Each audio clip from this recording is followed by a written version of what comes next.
Then I'll play the song, and then we'll be ready to go. All right, countdown. Sounds Here we good.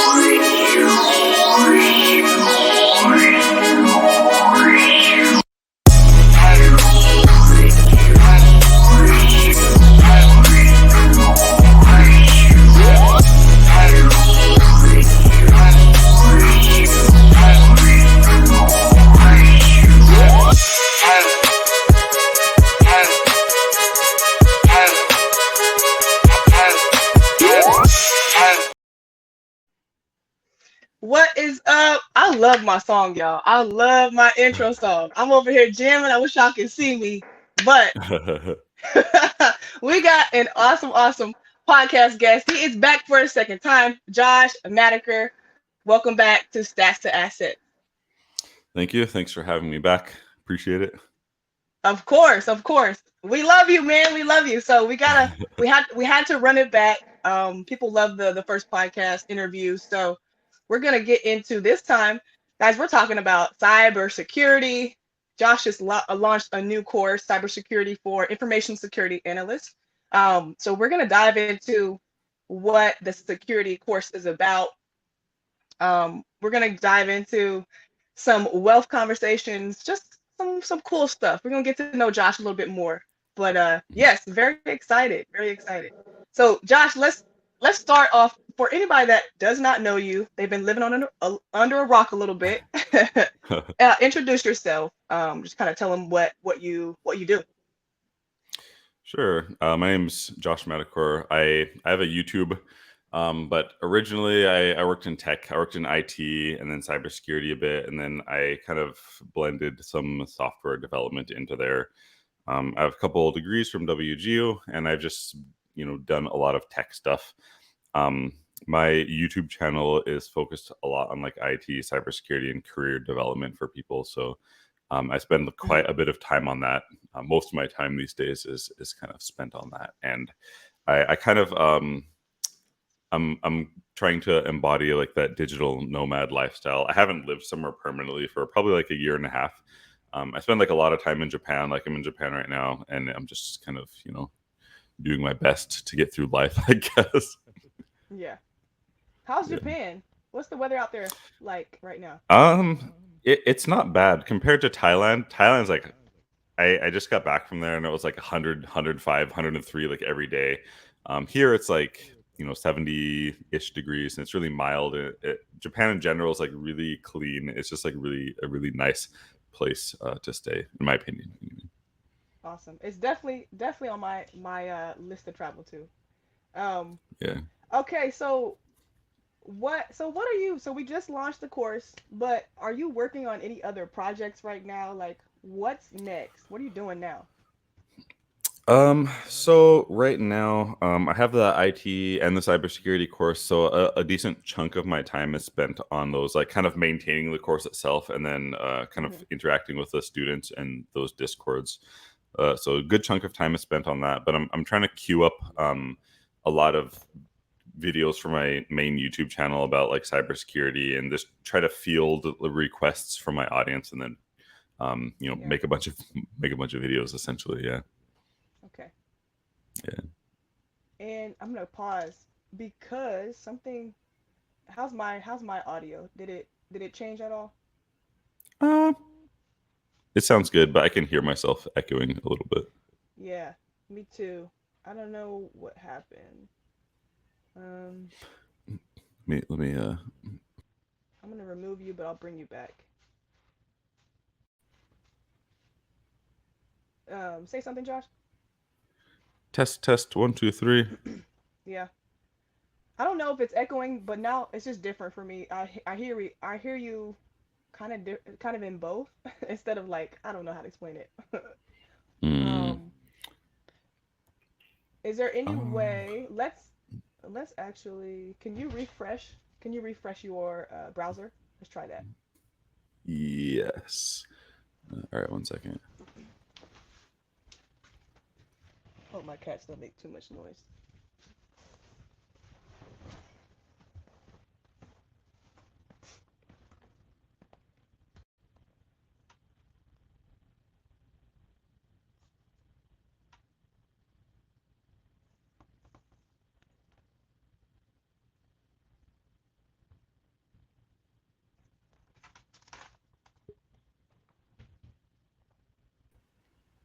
Test.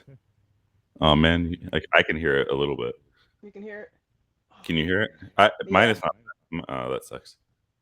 I can try to close like every single window I have, but I don't know if that will matter. I'll refresh mine. I don't know why that does it on StreamYard all the time. Um, Oh, I'll yeah, re StreamYard. Yeah, I think it's a StreamYard thing sometimes. Let me refresh mine to see. It might kick you out though, but just Okay. pop back Okay. in. Let me see.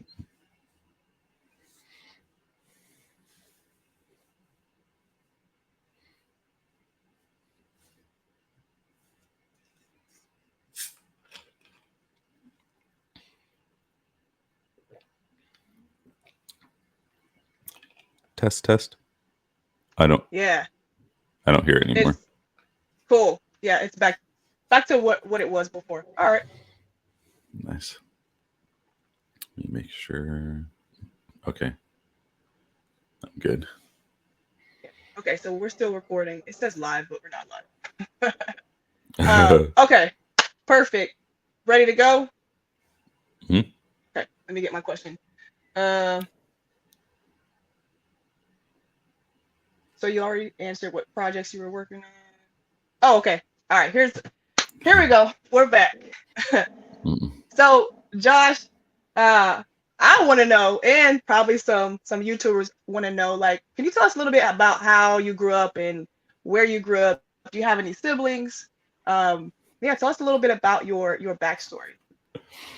Yeah, sure. So I grew up in okay, so first of all, I'll kind of talk about my parents. So Okay. my mom, I think my mom is from Montana originally. She's like Hmm. Caucasian or white. And then Yeah. my dad my dad was a international student like from Nigeria when they met. And then like Cool. this was in when was it was like 1980s, like bear that in mind.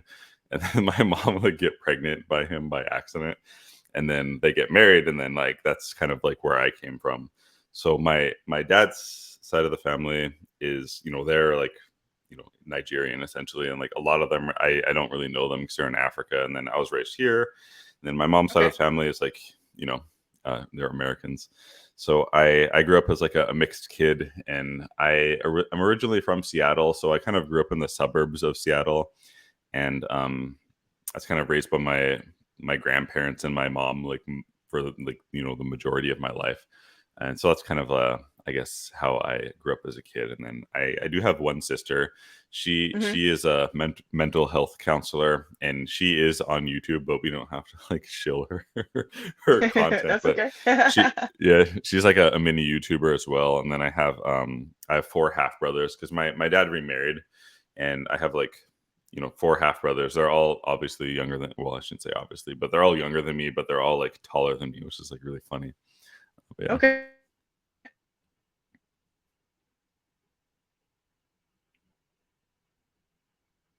Oh no, you froze. You still there? Can you hear me? Yeah, it froze for a second, but it's okay now. Yeah, it's going out. I'll have to just edit those out. Yeah. Um, that's probably my internet, but yeah. So, did you, growing up as a kid, did you do any tech stuff? Did you remember being like into anything techy? Yeah, I only like played a lot of computer games. That's like kind of as far as my interest went, unfortunately. But it did cause me to it caused me to want to get a computer. Then my grandpa at the time was like, "Why don't you build one?" And I was like, "How do I do that?" Um, Oh, cool. but yeah, one of my neighbors like actually worked on computers a lot. So I just hit that guy up, as like a 12-year-old or something. I was like, help me build a computer. So we kind of like pieced together one, and I saved money and bought like the motherboard and like all those components. And that was kind of my first exposure to IT. But I didn't really do much beyond like play a whole bunch of games until I was like in my early 20s. Yeah. But first, favorite game, favorite computer game, if you have Oh one, you gosh. can choose. Yeah, probably the first game I like really played a lot was probably Warcraft 2. And then I played a lot of EverQuest, and then I just kind of played a lot of like Blizzard and MMO type games, until I was like well into adulthood. Okay. Okay. Cool. I don't know any of those games, It's but probably I'm good. gonna have It's to. probably good. I have to look them up. They're probably really good. Uh, so okay, let's get into the course, Josh. I'm sure you put a lot of work into it. I want to first talk about that journey and that process. Um, how did you even prepare to build the course? Like, what does that process look like for you? Yeah, so um this might get kind of long, so you can edit it, but so I feel like to give kind of a foundation for what I'm going to say, if you work in an industry long enough and I guess advance, I'm not super advanced, but I'm just saying, like, if you advance your career enough, it becomes really easy to identify problems, and it becomes like, the more you think about it and the more you work, the easier it is to kind of see a solution to those problems. And the kind of problem that's in our industry right now is there's like a lot of need for a cybersecurity professional, and there's like essentially a lot of jobs open, but people want to hire people who at least like have some kind of experience, or like can convey some kind of like level ability to do their job. But there's kind of a gap in the sense that, like, a lot of people like can study and like get a lot of certs, but like there there's like a gap from like being certified to like being like quote unquote good enough to get hired. And I notice a theme where like those people, who want to work in cybersecurity, they don't know how to like go from being certified and like self-study to like being like good enough to get hired. So and they don't have like a lot of intuition for like what happens in security operations, and like how to deal with incidents and all of these kind of things.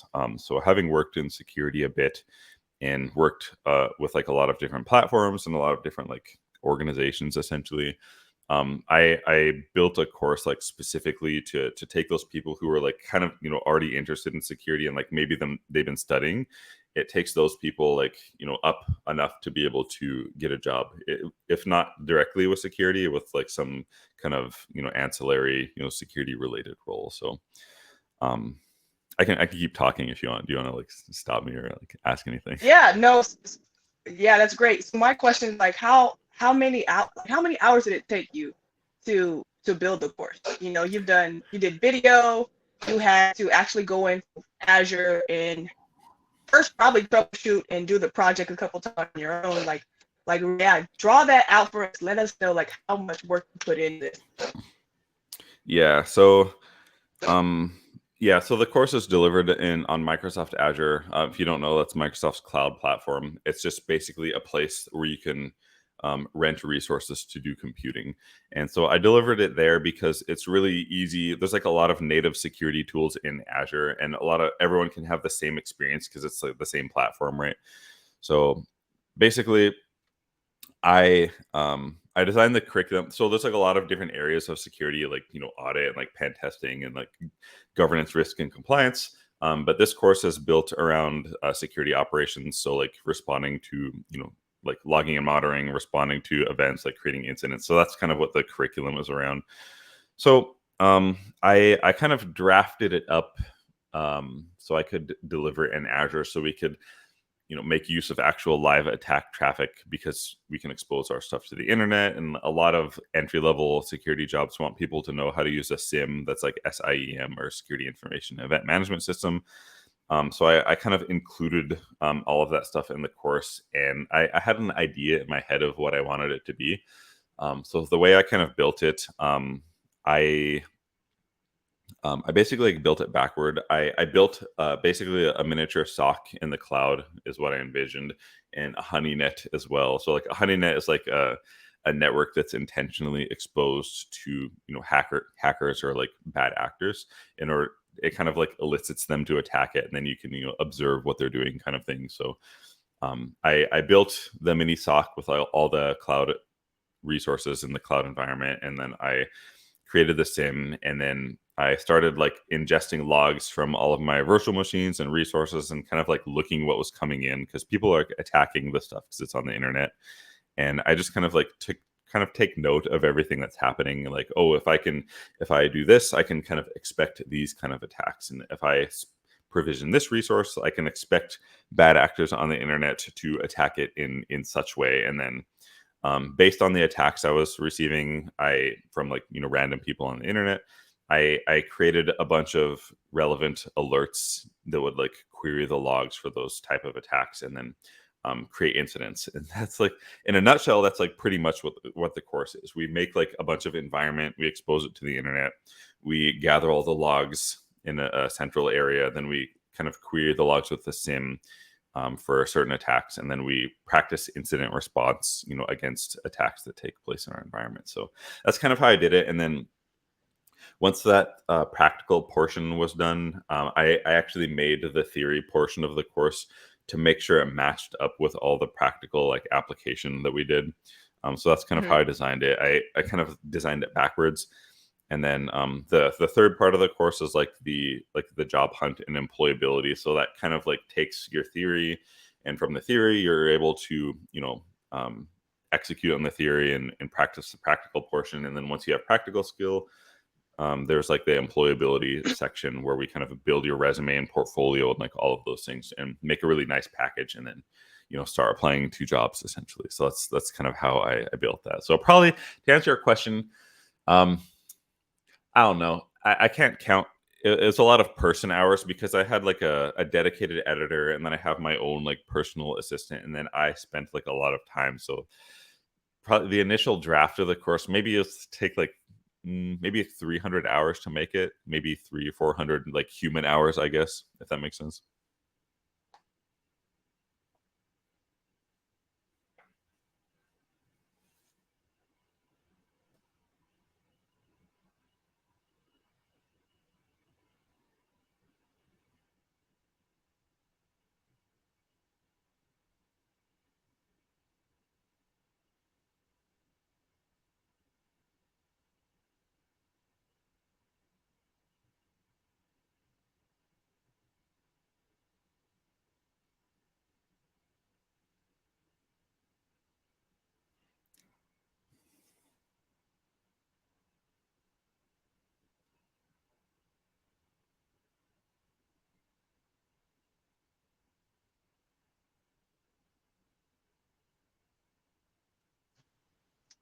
Hey, Josh, I'm sorry. I'm sorry. I'm here.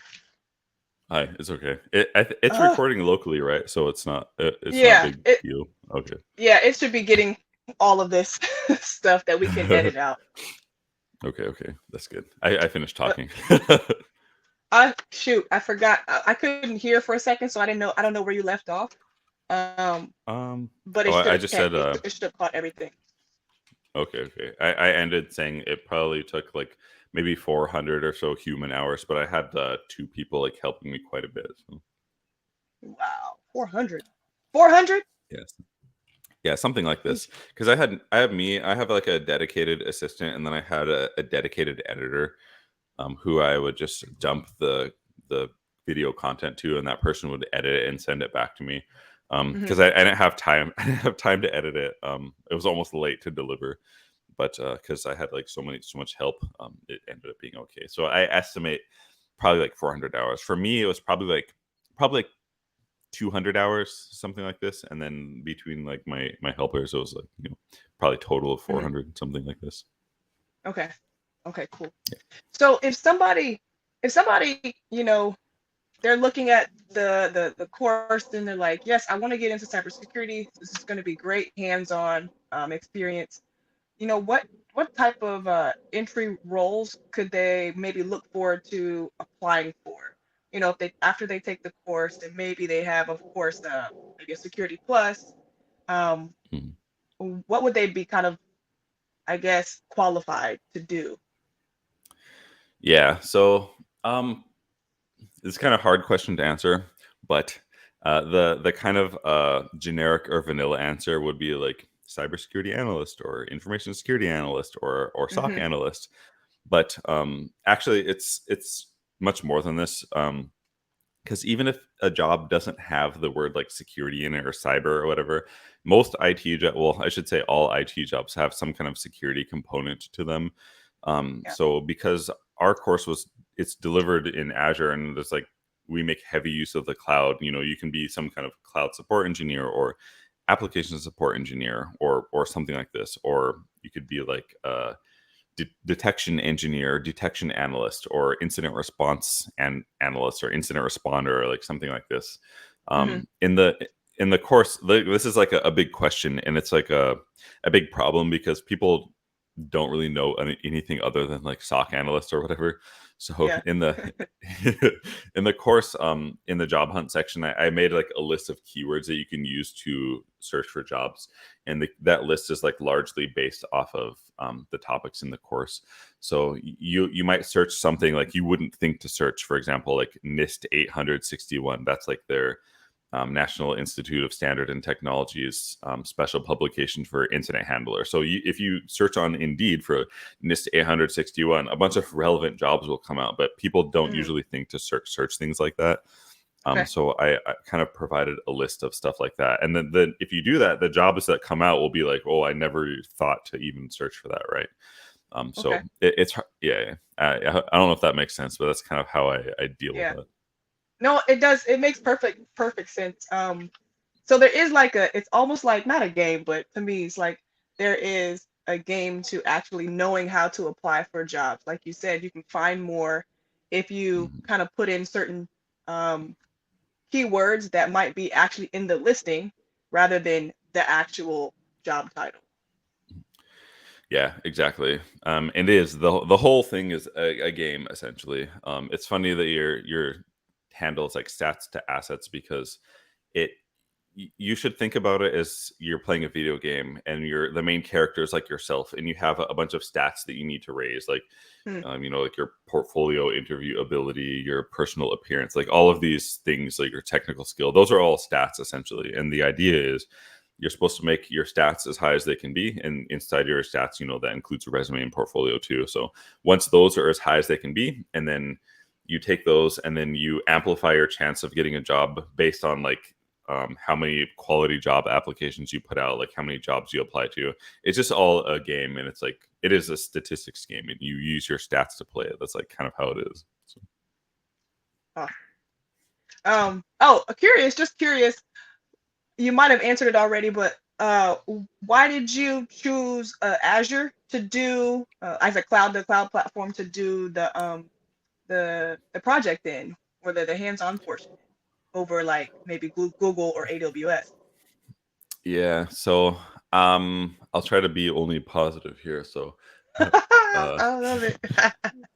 my original experience for whatever reason was in Azure, and I there was a component of laziness in there. Like I don't want to like relearn like AWS or something. It's just a waste time. I shouldn't say waste time, but I can spend that time relearning AWS, and then just spend that on like building out the course. So Yeah.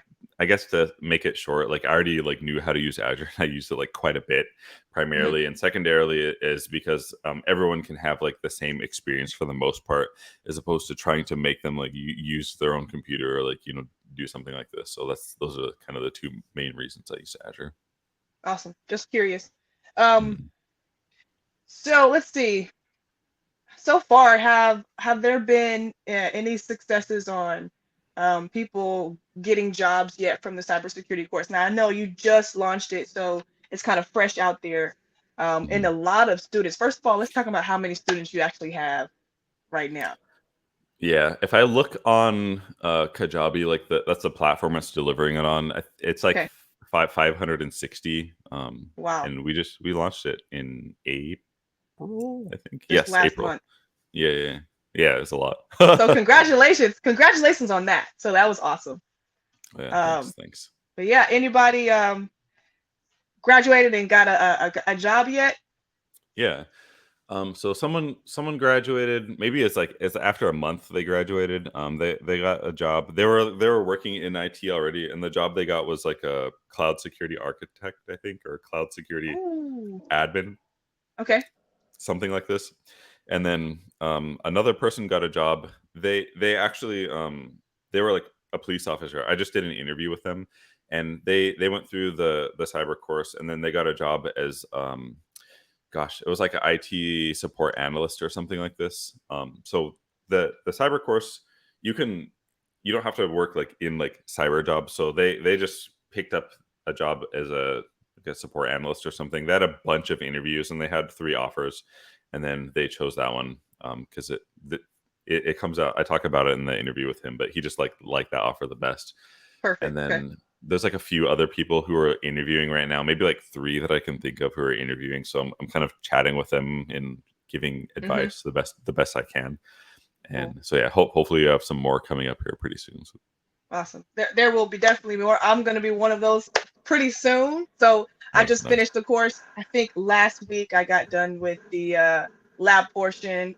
Did my GitHub. So I am actually in the application stage now. Oh, nice. Um, yeah, trying to put out a lot of days because it's a numbers game. But Mm-mm. I'm super excited, super excited. So thank you so much for all the work that you and your team have put in this course for people like me that are trying to, change their career.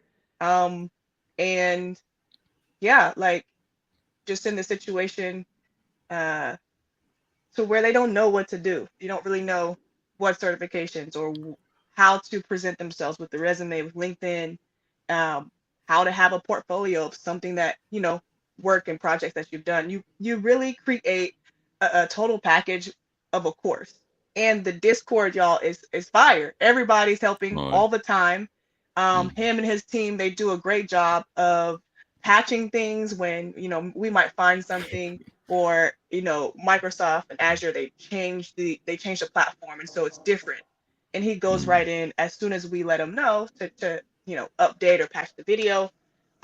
So it's seamless. Like the labs they're pretty straightforward if you're paying attention, not falling asleep, yeah. um because like you're just tired. But if you're paying attention, the labs are going to take you straight through. And I was super determined to get to the part where you build up the honey sock, and you let the VMs get attacked for 24 hours. That was really really cool to come back Yeah. and see.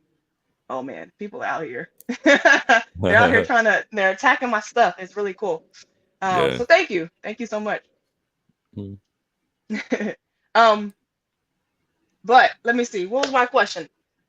I think I went off topic, but we talked about the successes. Oh, my question was though, back with the student that got the cloud job, did they have Mm. any other certifications or any other experience from before that kind of helped them get there? What was their journey, if you Yeah. can share? I don't know. Hmm. It's if this is like whatever. It's in the Discord. His name is Sai, and we right when he got the job and posted it, like a bunch of people start asking him questions. So like all I know is he worked in IT before, but he didn't talk about.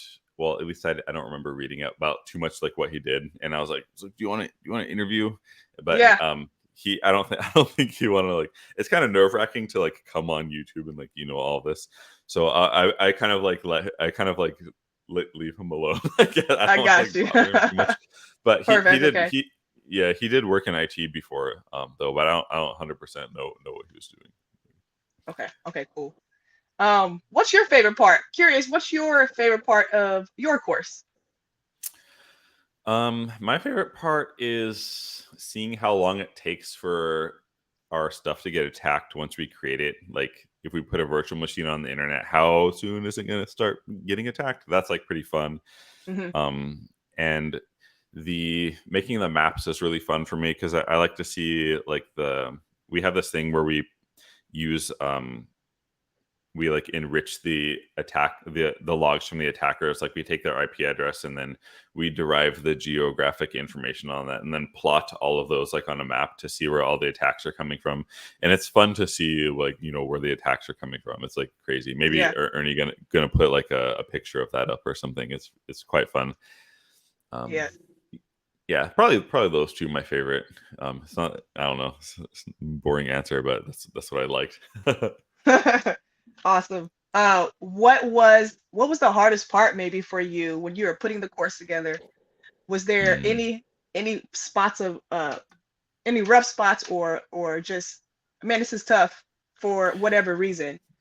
Yeah. So probably I would say maybe two spots. The first one being like a lot of we collect logs from a lot of resources in Azure, essentially like virtual machines like Key Vault, SQL Yeah. databases, some other stuff, Azure Hmm. Active Directory. And probably the hardest part was because I Azure has like a lot of nice built-in like rules to alert when people are attacking your stuff, but I kind of avoid using those because I want the students to make their own rules so they can have a better intuition of what exactly is happening, right? So I made some custom rules for the students to use in the course, and it was kind of hard to make those a little bit because you have to like really dissect the log and understand like the different fields in the log. And maybe this is probably getting like a little bit complicated, but if you want to alert on something like a successful brute force Hmm. attempt, you Hmm. have to do some kind of logic where the same attacker like fails a login like 20 times in a row, and then they actually have a successful log, or a successful login Hmm. after that within like a certain time period. It just gets a little bit complicated to make a query like that because you have to be able to identify that in the logs and then raise an alert and create an incident for like successful brute force. So that took some time. Like logically, it's like not that hard to do, but it just took some time to like make a good query, I guess. Yeah. And then yeah, and the other part, there's like an incident response component, and I wanted to make it so it makes sense, and so it's in line with industry standards. So I had to make like a mini playbook based off of NIST 861, the Computer Incident Handling Guide, and that wasn't like super hard, but I just took time because I wanted to make it, I guess, make sense. And I'm not that good at making documents and stuff, so I tried to use ChatGPT like quite a bit uh, in the course to help me refine some things. And I also like introduced ChatGPT a lot in the course for the students to let them get them in the mindset of trying to use it as like a learning tool as well. So yeah, those are the kind of the Yeah. challenging things. That's one of my favorite parts too about the course was, you also helping us, teaching us kind of how to use Chat GPT throughout the course, Oh yeah. on just breaking certain things down. Like if we've gone through the course and there's a term or an idea that we didn't understand, going to Chat GPT to say, hey, I even practice this at work. Like, can you tell me, can you explain this to me, like at a high school level? Or, and Mhm. I went all the way down to like a third grade level about something in Azure. And I was like, oh, okay, Mhm. I got it. Like, it was so It's fun. It was so funny. it's yeah, it's so good. Oh my god, everyone. You need to use it. Whoever's watching this needs to get Yes, used to using ChatGPT. It's like force amplify you a lot. it is. It's crazy. Um, yeah, let's get into some different uh cybersecurity roles. Maybe some of these cybersecurity roles can get after going to the course and getting a few certificates to boost, but just want to talk about some roles that are in cybersecurity that people might see and wonder what they are. So, of course, let's start with SOC analyst. What is that person? What's what's that person doing on a day-to-day basis? What's their role? Pretty much, a SOC analyst. Someone's gonna get mad because they're gonna be like, "That's not what a SOC analyst does." So for in my head, Yeah. basically SOC analysts, they'll do kind of like their main thing will be like incident response and some kind of vulnerability management, whether that probably like vulnerability remediation or something like this.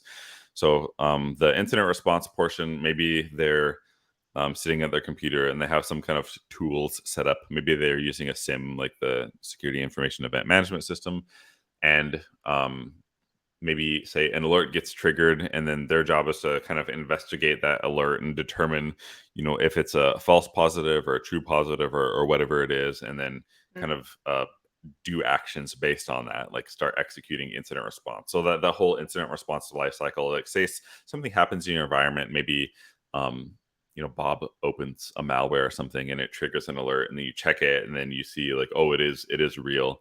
So the incident response life cycle would be like verify that it's real, kind of work to contain and eradicate it, and then recover the system, like whether that means like re-imaging his hard drive or what, and then Mm-hmm. you will do like some kind of post incident review to kind of make things better for the next time, and then you go back to monitoring again. So that's kind of like the life cycle of incident response. So Okay. just responding to alerts essentially, and doing incident response. And then the second part is vulnerability management, which is essentially at a high level, it's like patching the holes in your environment to reduce the risk to an acceptable level, like whatever that is determined to be. So maybe somebody discovers a security hole somewhere, and then your Okay. systems pick it up.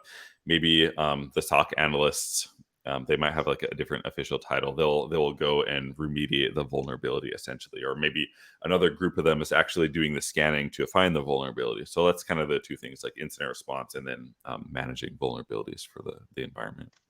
Okay. Within that, the SOC operations, is that 20, usually 24 hours? Yeah, if it's like a large organization or like a defense thing, like for sure it's going to be 24 hours.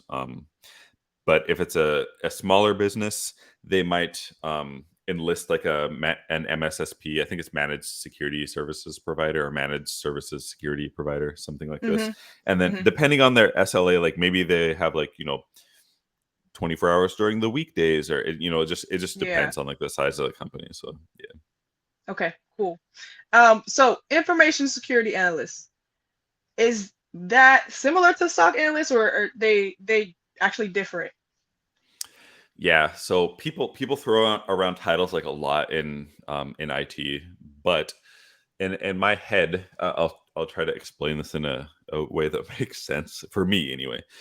So in cybersecurity, there's like a lot of different domains, like different areas of security. Like maybe there's like physical security, identity and access management, like network security. Maybe there's like governance, like all these like kind of different areas, and all these areas, like you can have like varying levels of, I guess, workers, I suppose. So Mm-hmm. like for me, like the analyst level is like more like quote unquote entry level. So you might have like information security analyst, but they work in governance, risk and compliance. Or you might have an information security analyst, and they work in like audit or security operations or something like this. So it's kind of like the entry-ish level, and then maybe the next level up would be like a cybersecurity engineer or information security engineer, and they're it's the same thing. It's like the level up, but all the like different domains in cybersecurity like have different versions of that title, if that makes sense. It does. It does to Yeah, me. yeah. We can throw like there's a lot of infographics that show like the different domains. So that makes, maybe we can find like a good one of those and like throw it up on the screen. Different domains. That'd be great. Yeah, Yeah. let's try to put that up there. Um, let's go to cloud security engineer. Um, yeah. What is that? What are they doing? So, a easy high level way to think about this is they can do it for like their internal organization, or they can do it for like a business to business, like provide security engineering for a partner or a customer organization, however you want to say that. Hmm. But basically, it's like designing designing security for like their cloud environment that meets their business need is like a good way to think about that. So just basically making sure they have appropriate controls in place to secure whose ever cloud environment we're talking about, to an adequate level, if that makes sense. And it can be kind of complicated because different organizations have like different needs, and you don't want to spend more on security controls than your actual like stuff is worth, if that makes sense. So you have to get strategic about it. So for example, if you have like $1 million worth of assets, like the maximum loss you can incur is like $1 million, but you spend $2 million worth of security on it, like it doesn't make sense. You might as well just like destroy your stuff and give $1 million away. So security engineering like comes into place where making sure there's like commensurate controls to protect the stuff, and a control is just like something that's used to prevent something else bad from happening. So like a physical lock on your door is technically a control to prevent someone from breaking into it, if that makes sense. Hmm. So would that be anything close to like what we did in the Azure for the project? Any small portion of it? Yeah, so like the end of it, what's a good way to like explain this? So the end, so when we expose our environment for like the 24 hours and like just let it get attacked like really really badly, Mm-hmm. and then Yeah. we recorded our stats, and then we kind of hardened the environment afterwards.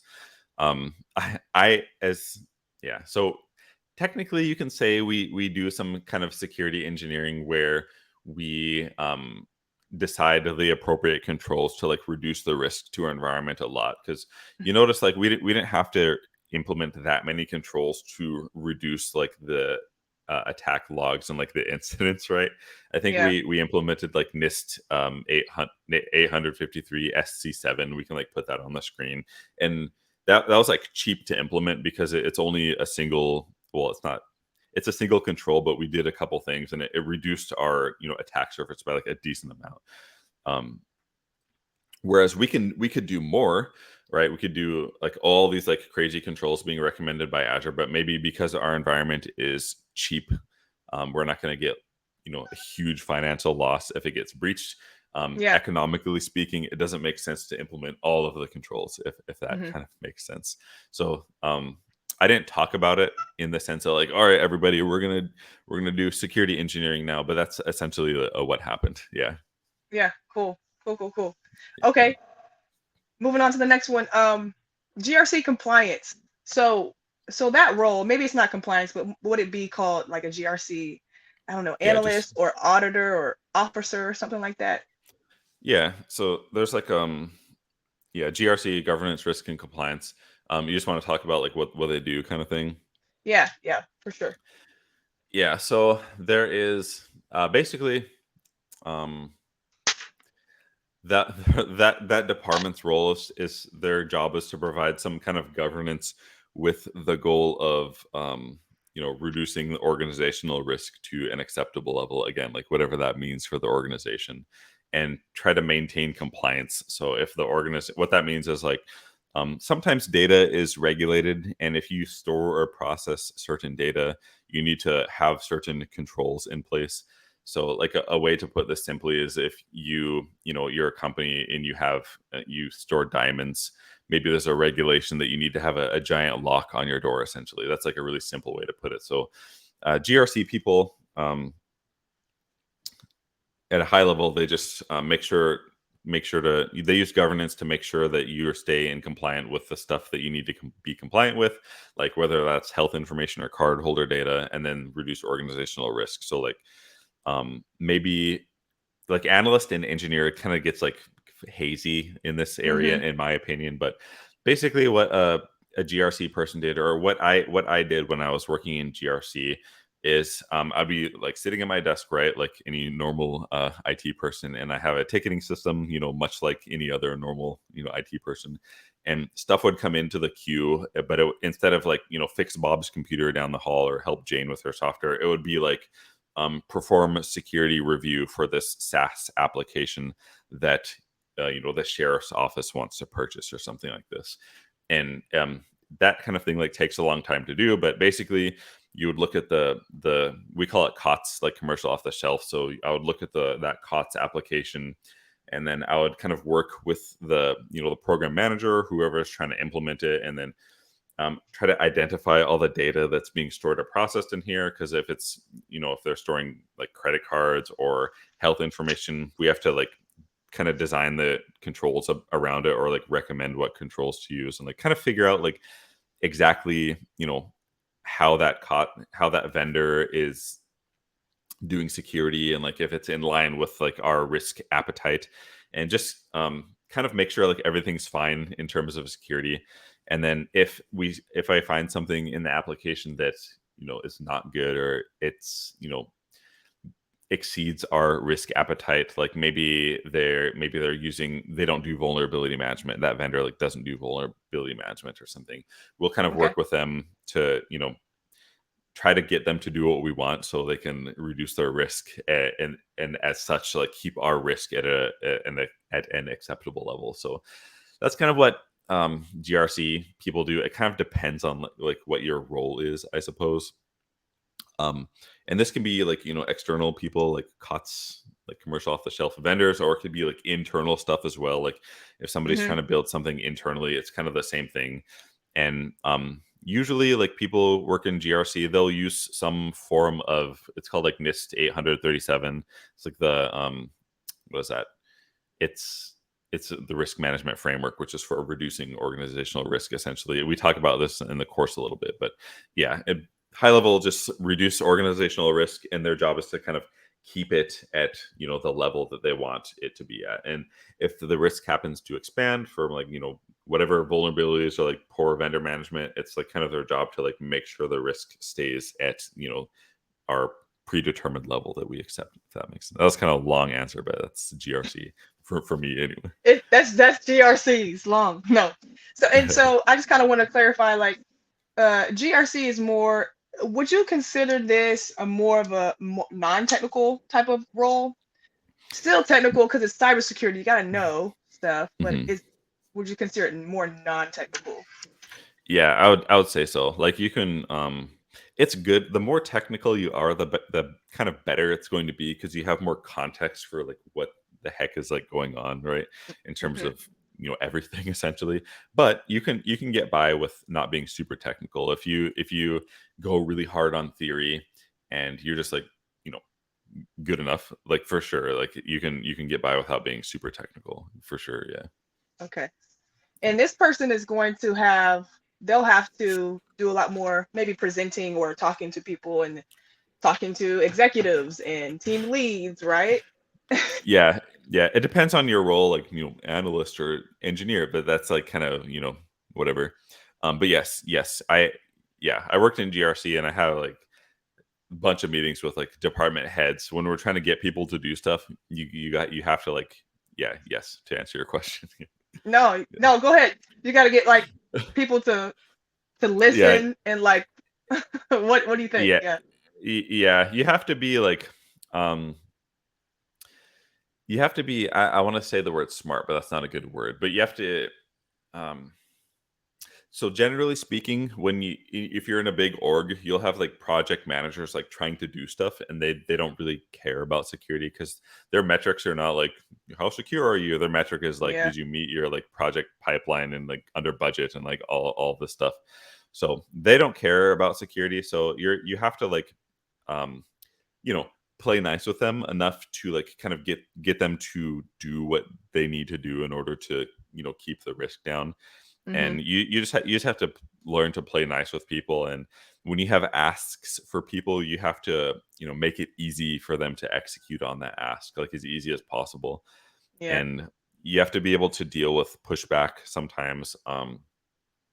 I've had a couple times where a project manager just ignore me essentially, and I told them like you can't go through your next gateway if you don't do this, and they just ignored me and they couldn't go through it, and I blocked them, and it made a bunch of drama, and so that that kind of thing, like it can happen Yeah. sometimes. So you just have to there's a lot of like dealing with people. It's not necessarily bad, like some people like it.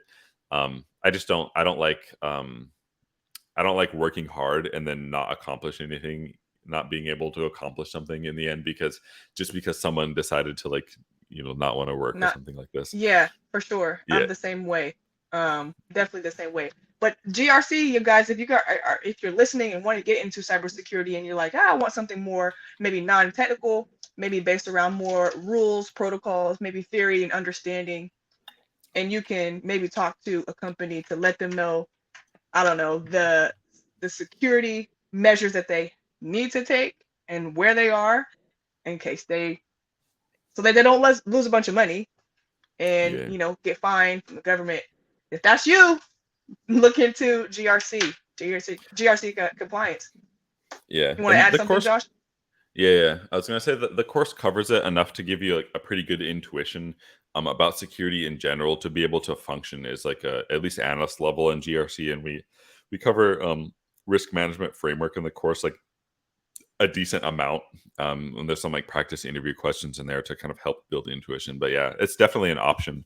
Um, I feel it's like not something that people look for a lot because everyone's like SOC analyst, SOC analyst, but Yeah. GRC is like a lot of roles exist for that too. So Yeah. It's awesome. I'm interested in it too, but I just don't like documentation, so I don't know how that'll work.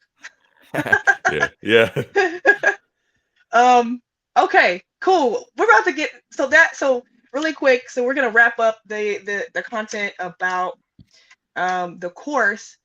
So my last question for you is like, if anybody is listening, they've heard about cybersecurity, they want to get into tech, but they're like, yeah, but why cybersecurity in general? If it's GRC, if it's, I don't know, SOC analyst, if it's cloud engineer, like, why should people be interested in cybersecurity and actually look into it and do some research about changing their career from wherever they're going, wherever they are from to cybersecurity? What do you think, Josh? So this is the job market for it is pretty good, I would say. Mm-hmm. Um, there's a lot of jobs in. I think if you look for was it Bureau of Labor Statistics, it's like a ever expanding field. It's growing a lot, and there's a talent shortage. So if you can, you know, go through like the motions to like study and all that stuff and then bring yourself up to where you need to be in order to like feasibly get jobs. There's a lot of jobs out there, and there's going to be a lot of jobs in the future because it's just because of the nature of cybersecurity. Because when people fix stuff, the attackers always like find like a new way to circumvent it. So it's always changing because it's by its very nature, it's going to change a lot, and it's going to require talent and all of this stuff going forward. So I guess Yeah, job security, and it tends to pay like pretty decently as well, I would say. yeah, that's what I found too. Cool. Mm. Thank you for, man, just thank you for all the work you put in on your IT course, getting people into tech, period, and then getting people into cybersecurity. So, guys, jump on the course and get it started. Um, I want to talk about some cool stuff. My question gonna be a little selfish here. Like you, you started YouTube a couple years ago, right? Mhm. Um, so how I'm just wondering how has being a content creator changed your life in like I kind of why did you start content creation? I oh, so to be honest, this okay. So when I started doing it, I think I was working for like a local government. I was a cybersecurity program manager working in GRC, and the local government is like not my favorite thing to work in or my favorite entity.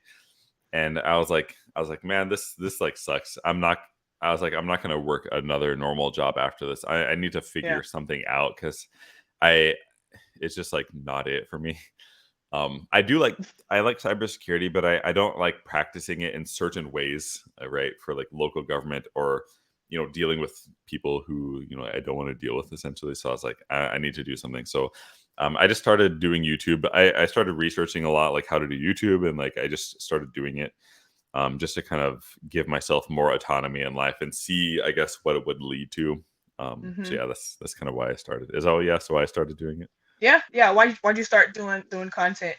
Um, Yeah. how was it when you started first?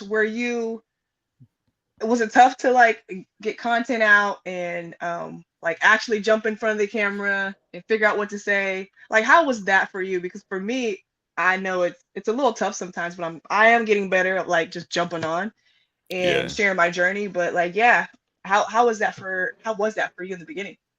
Yeah, it's quite hard. It's hard to like look into that the black lens of that camera. Oh, I messed up my focus. Yeah. It's just hard to do. And you have to do a lot, right? People are like, "Well, YouTuber, you're not working," but it's like quite hard. You have to like make the script, and then you have to edit it, which takes forever to do. Then Yep. you have to come up with a title. You don't just like make one. You have to like come up with it and like the thumbnail and the description, and then your post schedule, and then you have to engage with the audience. Not that it's like a chore or something to do, right? But you can't just ignore your audience. It's just like it's a lot of work to do, Hmm. and it can be hard because in the beginning maybe you don't get that many views, right? Yeah. Especially because of when you start, like everything is like kind of unrefined and you don't have an audience yet. You just have to like you have to keep like doing it and getting better and better and better, and like soon, like you know, as long as you're trying to get better, you definitely will get better, and you'll get more audience, and then you interact with them, and it just kind of like snowballs eventually. But it's kind of hard in the beginning just because, you know, it's you don't see a lot of feedback, I guess, essentially. So Yeah, yeah. and it's just new to you. Period. Yeah. Um, when did you? So when do you have a team? First of all, and like if you do, when did you? I guess put a team in place to like help you with this the process. Yeah, so I have I have I guess I'll include my mentor. I have a direct mentor. I don't know if he knows that he is mentoring me, but I use him as a mentor. Just stole a It's mentor. I love it. Yeah, yeah, yeah. It's his name is Shane Hummus. He has Cool. a YouTube channel. It's pretty big. We're kind of similar niche. So I have him. I don't like enlist him for work or anything, but we chat and we, you know, I get a lot of ideas from him. He helped me like a stupid more than he knows that he did, because we just talk sometimes, but it helps me a lot. Cool. And yeah, as far as my team goes, I have two. I have like a contractor who, they live in the Philippines, and they do like a lot of editing for me.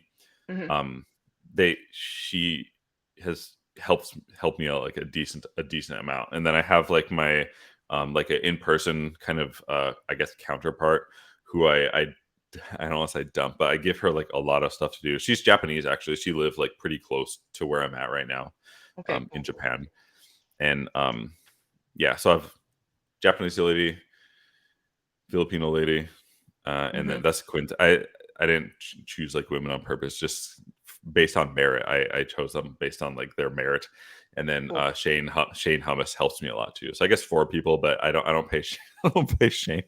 Sorry. That's good. That's real good. What's curious? What's your process of like or schedule maybe of getting content out? So like I kind of just do it when I can right now because I'm just getting used to working 9 to 5. But like, Yeah. are you very excuse me regimented and use your schedule for you to like, hey, I'm gonna wake up and do these videos or whatever I have to do. Like, how do you get it done, man? It's good to do in the beginning. So I used to be regimented about it and, you know, do 2 videos per week or whatever the case may be. Hmm. But after a while, depending on what you're doing, that stops making sense after a while. So like a really really obvious example of this would be this isn't exactly the case with me, but for instance, say it takes you like 40 hours per week to put out, you know, 3 videos or something like this, Okay. and then from the AdSense of those, say that you're getting like, you know, $1,000 a week, for instance. um, and then say I release a course, and then the course is an extreme example, say it gives me like 50K per month or something like this. um, it it doesn't make that much, doesn't it stops making like economic sense to dump 40 hours of time into like making content or whatever Hmm. if you're only doing it for AdSense based on your other endeavor that you spawned from your YouTube channel that pays you, you know, 5 times more or something like this. So for me, I just kind of do stuff that makes sense in a economic way while it's still trying to be good to my audience, if that makes sense. Yeah. Because the people who work for me, like they get paid based off of the, you know, they have like a base salary, and then they get paid based off of, you know, how well the channel or how well, you know, whatever is doing. So I need to be like at least kind of cognizant about that in terms of like making more money. But I also have to like, you know, try to provide a lot of enough value for my audience as well. So now Hmm. I'm not like regimented in my release of stuff. Um I just do my best to like put stuff out when I can, and then because the course like both courses like absorb a lot of my time and energy because I've like spent time in Discord like with the students. So there's, you know, yeah, it's kind of like controlled chaos, I guess. Controlled chaos. Whatever, however you can get it execute and get it done. I like it. Yeah, yeah, Um, I wanna move on to like talking a little conversation about wealth. So we're in tech. People can make a lot of money, good money in tech, and there's been some people, vets in tech, maybe, I don't know, 3, 4, 5 years or more. Hmm. Um, so we're talking to them right now specifically, but also newbies like me to prepare. If you have money set aside already, do you like, are there any tips on like how to maybe invest that, or um, how to multiply that and start building wealth from your tech money or whatever you're doing? Yeah. Yeah. So I'll kind of red pill on this a little bit. Um, Basically, okay, so you should be investing your money, but when people think invest, they're thinking like, oh, stock market, like S&P 500, like something like this, and that is one way to invest. Hmm. But this is my opinion, right? So there's other ways to invest too, and the in my opinion, the best thing to invest in is in yourself, but you have to kind of do it strategically.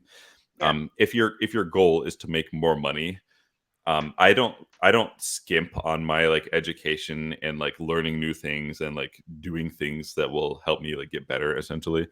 So for example, like a really obvious example of this is, say you're working like 50K job or something like this. You're maybe like a sysadmin or something, and then you're like, all right, I'm gonna invest, and you take like half your money and then you invest it into S&P 500, and then you get like, 10% return or something year over year, and you're like, well, I made a lot of money. But say like another person also works 50K, and they like dump like somehow like 25K like into themselves per year in a strategic way, and Hmm. then they they like increase their earning potential to like 400K or 500K or something, maybe like a crazy software engineer, or maybe like a content creator who like is strategic and smart about what they're doing. The difference between that 25K is like massive, right? Maybe this other person made like another couple $1,000 because they were like responsible and invested in S&P, but the other person invested in Yeah. themselves strategically, and now they're like essentially rich. So you should be investing your money, but you gotta think about, you like, what do I mean by invest? Do I invest in myself, or like do I want to invest part in like the stock market, or like bitcoins, or whatever the case may be? Yeah. So I recommend, at least to get to like a certain level, I recommend like just investing in yourself a lot until you're kind of at that level where you want to be, and then you can kind of think about like when you have like too much cash essentially, then you might want to start investing it in other things, I guess, if that makes sense. That's just like Josh's opinion. So Yeah, definitely. I definitely can agree with that. Investing in yourself, investing in your education, and not skimping on what opportunities can you create for yourself, right? yeah. Exactly. Yeah. I will say like this will sound probably dumb, but like the more things that you do now, the more things you'll be able to do later. And that kind of compounds, and then you become able to do a lot of stuff. But if you're someone who just like doesn't do anything, you just watch YouTube all day or something, you're not going to be able to do much stuff later. It sounds like so obvious, but that's kind of like how it is, I guess. Hmm. um, yes, and then curious on your financial journey through life, man. We're talking about finances. Um, do you have what's a if you can share some, maybe a big mistake or just mistakes that you've learned from that happened financially, whatever it was, Yeah, probably. Let me think here. Um, and just tips that you've learned along the way. yeah, I should have invested in myself much more early. Okay. Um, instead of the the stock market, I guess. I think that it's good to invest in the stock market, but I don't think like in my this is another example. I don't think someone should be like I make 25K a year, better like invest in the stock market. I don't think that's the way to go unless you're okay with making 25K a year. Yeah. It's better to make yourself like, imagine yourself as in a video game, right? And you have like stats instead of like strength and HP and stuff. You Hmm. have like some kind of like skill or ability, and like whether that's like communication or education, you should raise those up like a lot it Yes. takes money. It takes money to raise those up, for most of them anyway. So I would like raise them stats up as much as you can, and then when they're high, then you can like go and make a bunch of money. I didn't really realize that till I was like already 30 something. So that's kind of a mistake. I would. It's not like a bad mistake because I have some stock. I don't have that much, but I have like some. And it's cool or whatever. But I would have done something differently if I was like to go back in time. Okay. Cool. Yeah. Cool. Cool. Cool. So, all right, Josh, how are you? How are you preparing for retirement? Not saying you're gonna retire anytime soon, but yeah, it's always good to think about retirement. And we've kind of been talking about wealth a little bit and investments, but is there anything you're doing specific for retirement to help our Um. techies out? Yeah. I'm a very strange person, so I don't know if anyone want to like copy me, but I don't really think about retirement. I think about it more in the terms of like not being like if I don't feel like doing anything, like how can I get to that point where I don't have to like really do anything if I don't want to. Mm-hmm. um so to answer that question, this is going to sound dumb, but I'm just trying to make a decent amount of money and not like waste a lot of it, if that makes sense. Mm-hmm. Yeah. So I try to, not in the sense of like being greedy, like I want to get a lot of money, because like I tend to like, when I get money, I tend to like disperse it out to the people around me like kind of fast. Like I pay my the people who'll help me like quite a bit. Right. But having said all that, I just try to like I try to be smart about like what I'm doing, and I try to earn a lot of money. And it sounds like kind of weird saying this, because like a lot of it comes from my like audience and my subscribers. So I work really hard to, I just try to develop like the most quality content and to provide the most possible value that I can. So I don't feel bad about like, getting money from people who like buy the course or whatever. So to answer your Mm-hmm. question, I just try to be smart and like get a lot of money. By be smart, I just mean like do things that are economically make sense to like maximize earning, if that makes sense, without Yeah. screwing anyone in the process, which is, something that I wish more people would do, but they don't. So Yeah. Think about. We're yeah, gonna guess we're gonna keep it rolling after that one. No, yeah. kidding. So, um, I've been kind of like looking on LinkedIn and connecting with people and just chatting with people. So a lot of people are also have like side gigs or other businesses that they have. Um, so my question is, as far as you have two courses now, I would love to know like how has being a course creator and instructor kind of changed your life financially and as an entrepreneur, and just any way that you can explain like how has that journey been, how and what has changed for you in that process? Um, so something that like immediately stands out is I have like a basically like 100% autonomy. Like I can go like literally anywhere I want and no one cares. Before, like I worked at by the way, I didn't announce this, but I like quit working at Microsoft last month. So I don't work there Okay. anymore. But before, when I worked at Microsoft, I I had a lot of autonomy, but I not really, because I have to like do those like daily syncs, and it's like kind of hard if I'm overseas. Yeah. But as a an instructor and like a creator, I can pretty much like go anywhere, pretty much do like anything I want, which really has helped mental health quite a bit. And then for like the social aspect of it, I get to interact with like a lot of different people, like in the Discord, and when I do interviews, it's just really nice. And I am in our industry anyway. I think I'm getting, I don't know if famous is the right word, but I'm a lot of people like at least like know like who I am, like on YouTube, Yeah. who are in like that tech niche. And that's kind of nice because you can collaborate with people if you want, or like chat with them offline. Like normally I wouldn't be able to like talk to Shane or Sandra or like any of them if I'm just like Yeah. not a YouTuber, because they're going to be like, I'm just like a viewer, right? And there's like Yeah. a lot of viewers. So that's kind of a cool privilege to have, I would say. But yeah, just Hmm. like the social aspect and autonomy has like been really good. Cool. Cool. Cool. Cool. And I know a lot of people are looking for autonomy. So within just finding maybe remote jobs or jobs that they can do and be successful at, and Mm. travel. But also on the other side, there's content creation, there's, I don't know, creating courses that in, or just doing other things that, like you kind of say, get you closer to the point where you have more autonomy, or you don't have to uh, get to the point, if you don't want to work, you don't have to. Yeah. I think a lot of people are wanting that and interested in that life. And for me, that's one of the big reasons I got into tech finally, even though having a computer science degree from Texas, when I graduated, I never did anything because I played with it, 'cause I played basketball. But even Mm, then, 5 years after retirement, trying to figure life out and my second career, because I've known is sports and basketball.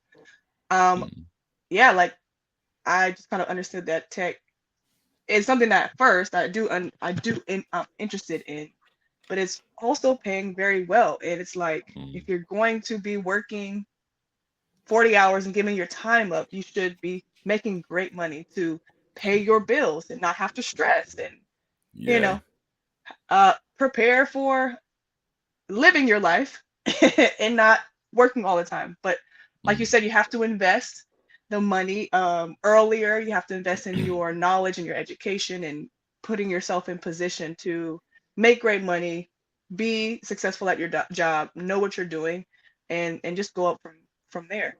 So Mm. yeah. Yeah. Yeah. uh, Yeah. I agree. yeah. Anything you want to add? I think I got through all my questions, man. It was such an honor and pleasure to interview with you again. Is there anything you would like to add to close us out? Um, oh, well, I don't think so. I guess, well, I just want to say pretty much anyone can do anything. It's just a matter of, finding the path and being strategic and executing on it. Like all of these like jobs, cybersecurity engineer, security architect, chief information security officer, all of Hmm. these are like kind of within the realm of what normal people can achieve. It just takes effort to do it, and it can be like expedited a lot. So for example, it took me like 10 years to make 100K or something like this, because I didn't like know what I was doing.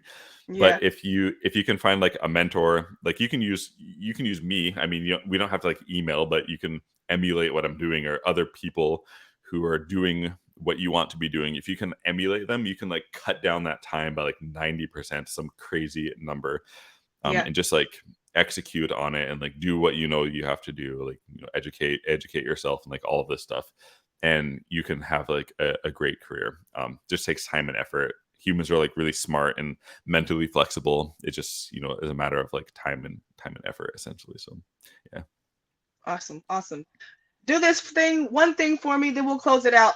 Josh, tell the viewers, whoever's watching this, if they haven't got your course already, why they should invest. They already thinking about doing cybersecurity, um, and going that route. Why is your course the way to go? How is it going to help them? It helps a lot, because it tends to give a lot of context for the industry, and it helps you like it connect, like you learn a lot of theory. Like if you take Security Plus or something, you're like, okay, like control, okay, like risk, all right, incident response. But Hmm. in the course, we actually like do those things and like implement controls and practice incident response. And I tend to explain things pretty well. I've been told, and the This course is is true. designed. Very true. Very true. Thank you. Helps you build intuition, and then we pretty much tell you like exactly what you need to like put on your resume, and provide a nice template, and provide like exactly what you should have on your portfolio, and then you can kind of adjust it to make it your own, and exactly like how to apply to certain jobs, and it just helps make everything make sense. So I guess to answer your question, it's going to expedite the time Hmm. in which it takes you to break into, if you're just trying to get it into like any tech job or getting into cybersecurity. Definitely, it's gonna reduce that time by like a decent amount. And in my opinion, I can't really say this because I don't know like everyone's economic like situation, but it's like a money well spent in my opinion. Like if this existed for me, I just would have gotten it at the time. But It took me like a decent amount of time to like learn what I know, because I have to like kind of find everything on my own. But I Yeah. kind of just distilled that into a course. So at the very least, you're gonna come out of it with like a lot of context and knowledge, which is well worth the price, I think. And right now, it's gonna be $497 forever, essentially. And then I think Ernie has a coupon code, and then we have like a payment plan now as well, so that will probably help. So I did see that. I did yeah. see that. Josh, why you ain't have a payment plan when I was getting in there? No, I'm just Sorry, messing with I didn't. you. My No, bad. no, it's awesome. You guys, this is the course is the total package. Like, there's not many courses out there that actually help you with, I think, the resume, your LinkedIn, your GitHub. It's the full package. And on top of that, it's the support that you get when you are going through the course and when you have graduated, from the course. You're still able to be in the Discord and be with other graduates and talk to Josh and his team. But it's you are, I don't want to say handheld, but you have support. You have support the whole Yeah. time. I've bought a lot of courses, real estate courses, other stuff, and this is by far the best course for the money in terms of like what you're spending to what you could possibly be making in cybersecurity, even for the entry level. So it is a no-brainer. If cybersecurity is what you want to get into, do the course, go through the course. Like you said, expedite your time and knowledge. This is one of the things he's talking about with investing in yourself to make more money and to eventually get to where you want to get financially and to that freedom point. So I hope to see you next on your podcast when I get a job, cybersecurity job. Yeah. It's coming soon. I'm putting the good energy out in the air. But man, Josh, you have been awesome again for a second time. Look forward to working with you again. But thank you so Yeah. much for coming on the show, being open with us, talking about wealth, talking about everything, the cybersecurity course. This is so amazing, so awesome. Yeah, thank you. Thanks for having me. And for sure, we're gonna do another interview when the next job you get. So I'll Oh yeah. look forward to that. Yeah, me too. All right, you guys. Thank you for tuning into the Stats to Assets podcast. Like I always say, I will see you when I see you. Peace. Let's Bye go. bye.